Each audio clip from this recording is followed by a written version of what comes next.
Tapi kenapa kita takut mati? Karena kita tahu, kita yakin banyak dosa. Coba kalau datang malaikat tawarin saya, dah saat sebenarnya kau mati 2030, tapi kalau kau mau mati sekarang, diampuni semua dosa-dosamu. Langsung saya jawab, cabut saya sekarang, yang penting tidak ada dosa. Daripada masih ditambah 2030 tapi banyak dosa.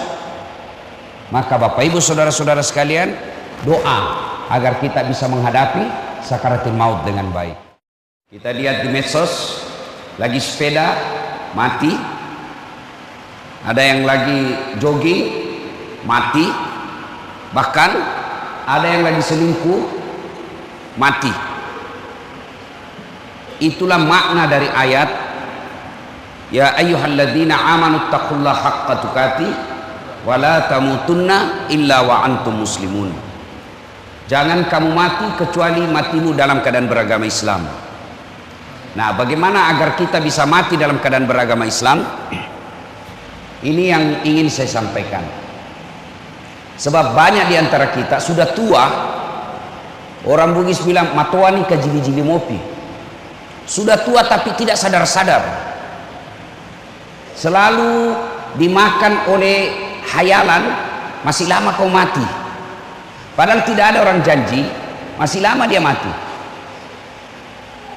Selalu kita dengar meninggal ini, masa sih saya masih ketemu minggu lalu, ya kan, sering kita rakas itu, meninggal ini, masa sih masih ada di WhatsApp kemarin, itu sering.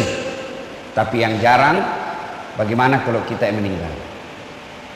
Nah, agar kita bisa mati dalam keadaan agama Islam, pertama, mutlak banyak mengunjungi tempat-tempat yang baik, karena kita tidak tahu di mana ajal menjemput.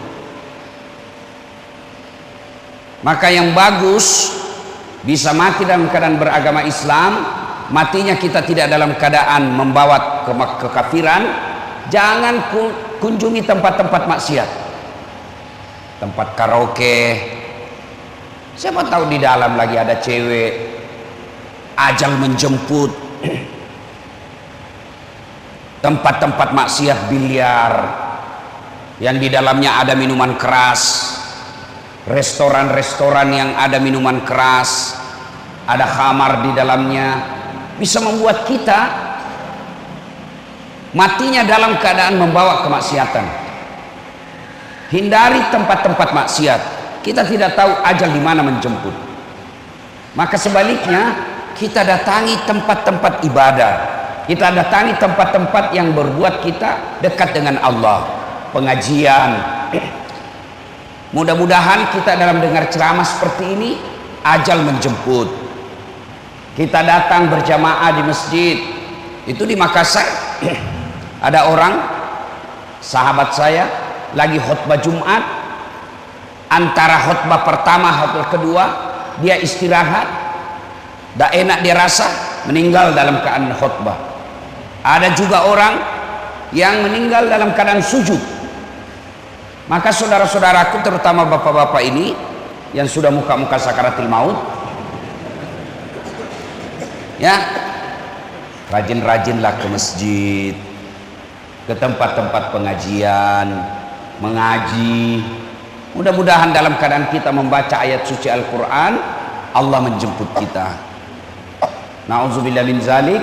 Jangan sampai adik-adik ini yang suka sepeda, yang suka olahraga, futsal, itu kan biasa orang kena serangan jantung, gagal nafas, kehabisan nafas.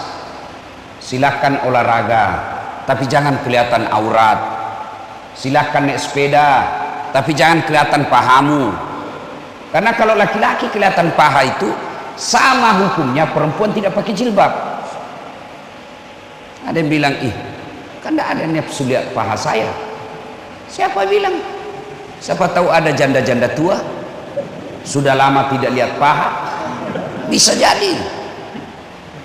Yang anak-anak naik sepeda, nah, mudah-mudahan di sini tidak. Kalau di Makassar, di kota-kota besar itu sepeda kalau hari libur, celananya sempit. Lihat-lihat orang-orang sepeda kan, bajunya sempit, celananya sempit sampai kentara itu di depannya. Masa kau ketemu Allah meninggal kamu kelihatan seperti itu? Kau menghadap saja sama pejabat pakaian begitu dianggap tidak sopan. Maka olahraga penting, tapi jangan berpakaian yang mempertontonkan aurat. Ya. Yang berikutnya, meninggalkan tempat-tempat maksiat, datangi tempat-tempat yang baik, supaya kita dalam keadaan tempat yang baik. Kita ajal menjemput. Jangan sampai kita lagi maksiat, tempat-tempat hiburan yang ada di dalamnya maksiat, Allah menjemput. Nauzubillah min dzalik. Kan sering juga kita lihat kan, ada orang lagi di tempat karaokean, ada khamar di sampingnya, kena kebakaran itu gedung, tidak bisa keluar. Nauzubillah min dzalik. Yang berikutnya, bertemanlah orang-orang soleh, berteman orang-orang baik. Karena kalau bapak ibu berteman orang baik, biasanya yang dikunjungi tempat-tempat baik. Saya jalan sama bapak, datang ke tual ini, tidak mungkin lagi siang-siang, di mana tempat karaoke yang bagus? Pasti dia bilang orang, ustaz apa itu? Ustaz kajili-jili. Ya kan? Orang kalau teman dengan baik, Nabi memberikan ilustrasi.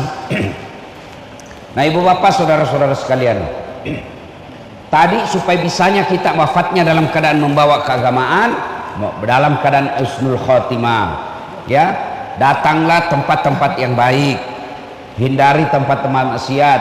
Yang kedua, berteman dengan orang-orang soleh. Nabi memberikan perumpamaan. Kalau bapak berteman dengan penjual parfum, kalau kau tidak dikasih parfumnya, kau dapat bau harum. Iya toh? Iya pak? Sebaliknya, kalau bapak berteman dengan pandai besi, tukang las, kalau kau tidak dapat apinya, kau dapat panasnya. Iya kan? Maka berteman orang-orang soleh. Dan sampai di akhirat, itu kalau kita teman orang soleh, nanti ada gunanya di akhirat. Ketika saya mau masuk surga, saya cari teman saya. Oh mana Haji Idris? Misalnya kontraktor. Dia bilang malaikat masih sibuk dia, masih banyak pertanyaannya di akhirat, masih banyak pertanyaannya.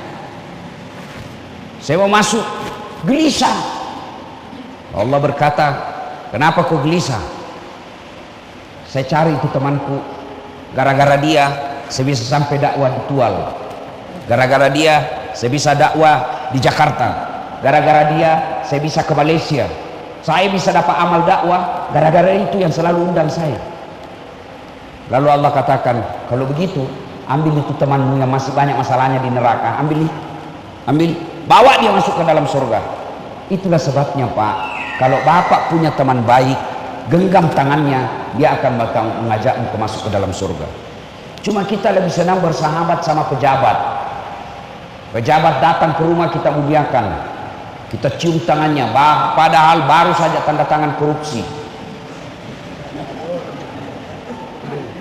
Kalau pejabat mau datang ke rumahmu, wah langsung kau sibuk potong ayam, kau perbaiki rumahmu, kau jemput, kau hormati. Sekalinya Pak Imam yang kau butuhkan, kau tidak jemput, kau kirim ojek, motor tua, tak gantung-gantung kakinya, sampai di rumahmu kau tidak hargai. 1 jam dia barasanji, busa-busa kalepaknya kepanasan. Sallallahu alaihi Muhammad sallallahu. Begitu mau pulang kau kasih uang 50.000, kau kusut-kusut.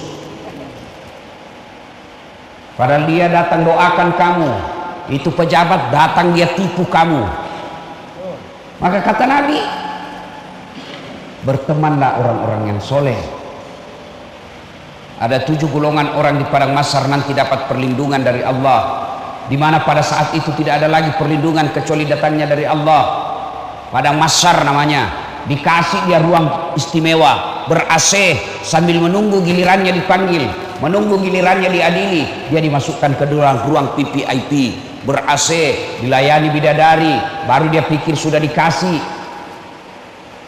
7 di antaranya satu di antara 7 golongan itu, mereka yang bertemu dan berpisah karena Allah, bersahabat karena Allah.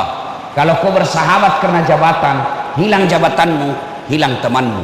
Kalau kau bersahabat karena kekayaan, begitu kau miskin, dia tinggalkan kamu. Tapi kalau berteman karena Allah, sehidup semati, dia akan mengajakmu kepada kebaikan. Maka bapak-bapak, kalau mau menghadapi sakaratul maut, bawa Islam, bertemanlah dengan orang-orang yang soleh. Yang ketiga, agar kita bisa mati dalam keadaan beragama Islam, doa. Ada doanya itu. Kalau buku-buku tahlil, buku-buku yasin, ada di belakangnya judulnya doa selamat. Ada doa itu yang berkaitan dengan kematian, taubatan qablal maut, wa rahmatan indal maut, wa maghfiratan ba'dal maut. Itu bapak-bapak ini yang sudah tua-tua, jangan kau lagi minta doa punya ruko. Tidak penting lagi kau berdoa supaya bisa tambah lagi mobil. Yang penting kau perlu berdoa kalau sudah muka tua, taubatan qablal maut, wa rahmatan indal maut, wa maghfiratan ba'dal maut. Allahumma hawwin alaina fi sakaratil maut. Itu yang kita doa. Atau mau lebih pendek, sambil nyanyi-nyanyi, duduk-duduk, ya Allah biha, ya Allah biha, ya Allah bihusnil khatimah. Itu diulang-ulang. Setiap selesai sholat, baca itu, taubatan qablal maut.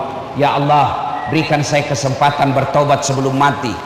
Wa rahmatan indal maut, dirahmati ketika dicabut nyawanya. Wa maghfiratan ba'dal maut, dan diampuni setelah mati. Luar biasa ini kalau doa dikabulkan, ya kan? Taubat sebelum mati, dicabut nyawanya dengan ringan, diampuni setelah mati. Kalau ini dikabulkan, aman. Kenapa kita takut mati?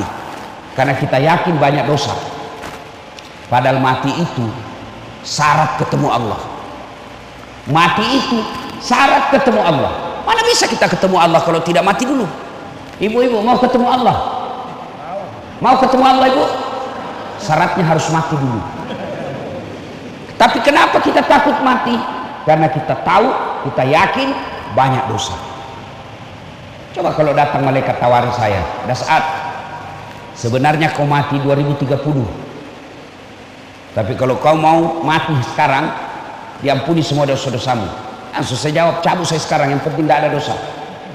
Daripada masih ditambah 2030 tapi banyak dosa.